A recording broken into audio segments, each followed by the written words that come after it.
Go ahead. Okay, so the breakdown of the evaluation chart. I'm going to go this through the actual written part. Cage rage. Score of 0 is perfect. Cage rage. Rubs against cage, looking for affection. Score of 1 to 3 means less comfortable, but willing to see who I was. A score of 4 to 5 means the dog showed enough anger, fear, or anxiety that a bite was a potential risk. Overall kennel behavior, this initial impression the dog gives reactivity, cleanliness, calmness, happy or frightened. This is a general score interpreted by my first impression. Reaction to passing the dog's caged. Is the dog more focused on getting out of the kennel? Does he react to any dogs, all dogs, or only barking dogs? Scores will go through that. Reaction to running cats. A 0 means this dog sees the cat running and doesn't engage in chase, but is friendly when approaching the cat. Also very important, I've always got a loose lead when I'm testing my dogs with cats. If you've noticed me, I'm sure you've seen me out there doing it a number of times. A score between 1 to 3 means he may run towards the cat, but barely nudges or shows interest. And a score of 4 means he runs with intent to possibly harm the cat. 5 means probably kill it. We've added cats, by the way, because there was just too many errors on trying to read what the intent of the animal was towards the cat. So if you see a dog has a 2 or a 3, and the people who want to adopt the dog have a cat at home, you really want to reread what their score might have meant, because if they have a very timid, shy cat, this dog may overwhelm and eventually cause harm to the cat just because he keeps getting away with being pushy. Okay. If they have a pretty ballsy cat who's confident around dogs, then a 2 or 3, probably not really a concern. Okay.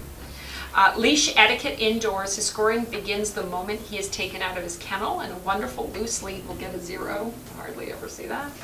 A 1 to 3 will mean mild pulling, and a 4 will typically mean more zigzagging, pulling, and force. So it's those 4 5s that you're really worried about. Removed leash behavior is once the dog is brought into this room. His leash is removed, and a dog who casually relaxes near me looking for attention will get a 0. So that's like that's pretty primo. So you see a 0 with the removed leash behavior. That's a very lovely behavior.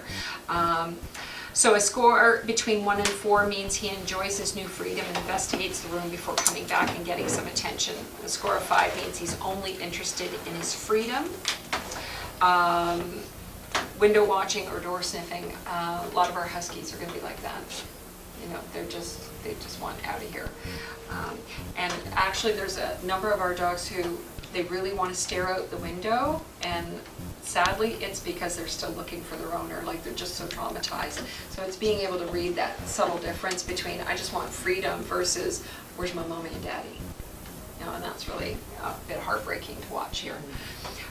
Play style. A score of 0 means the dog plays happily and gently, and 1 to 2 means he might be frightened or overwhelmed, and a 3 means he was a bit too forceful and should likely get some training, while a 4 and 5 means he was intentionally using force to intimidate or dominate.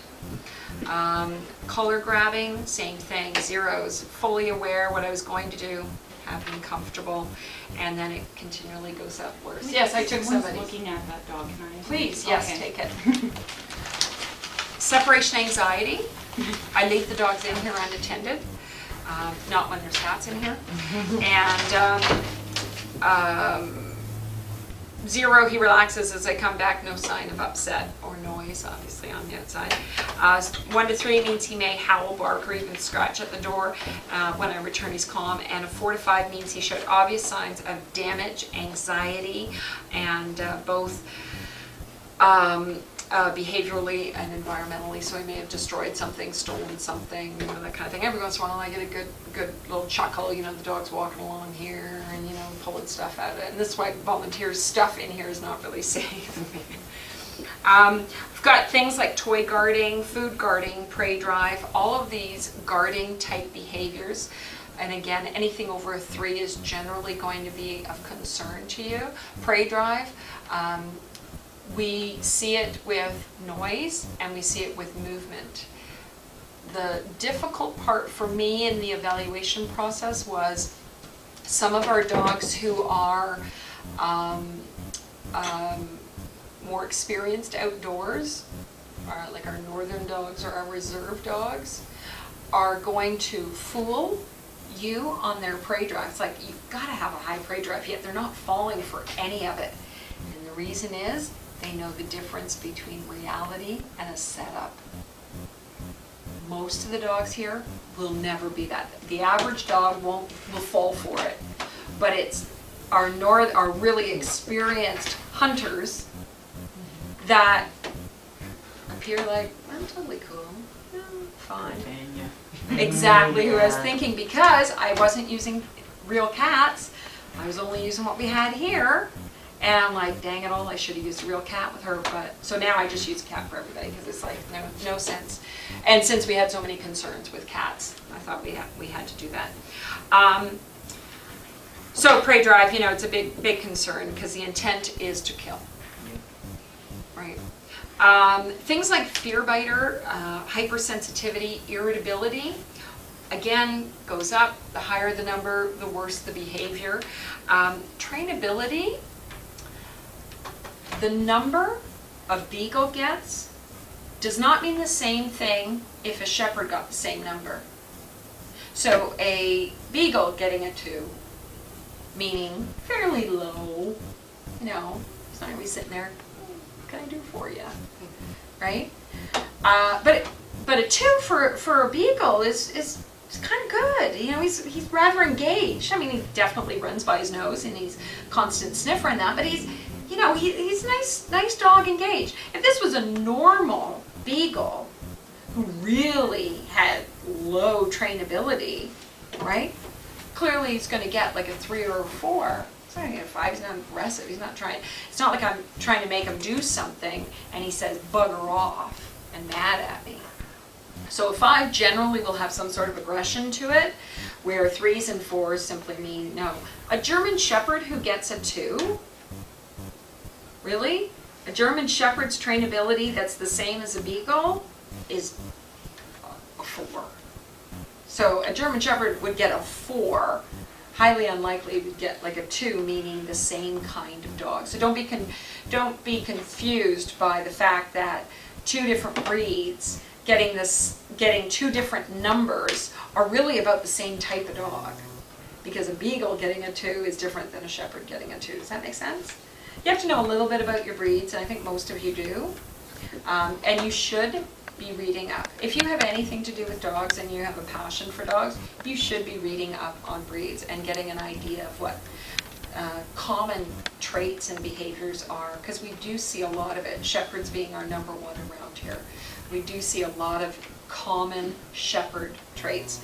Going into the dog's recommended lifestyle, there's 2 things. One is the rough play we spoke about, really important. We don't send little old ladies out with dogs who have rough play highlighted. The other thing is breed specific.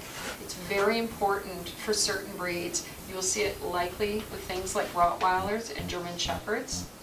If a Rottweiler owner comes in wanting a German Shepherd and all they've ever had is Rotties, we may or may not refuse him based on that. It would be something we would look at individually. But if a Golden Doodle owner came in wanting a German Shepherd, we're probably going to refuse it. Okay, so having knowledge within the same breed type. So if we're talking about guarding breeds, and that's the other thing you could be looking at for yourselves is the different categories of breeds. You have your sporting, your non-sporting, you have your herding. Okay, well, you should be looking at that and getting an idea. Chows are in non-sporting along with bulldogs. Not the same dog by any means, because they're non-specific dogs. They can't put them all under one heading. So this is just the non, right? But all the other ones, terriers, many terriers are the same. So if this is a little Jack Russell Terrier and the person's only ever owned Golden Retrievers, he shouldn't be getting it if breed specific is highlighted. Okay, so those are kind of like my really important points on the dog's recommended lifestyle. But this highlighted, so for this Aslan dog, I've got routine home. It's really important for some of these dogs to go into a routine environment. The fear and the panic and the anxiety and so forth that this dog experienced here shows us that he doesn't do well with change. And he's a young dog.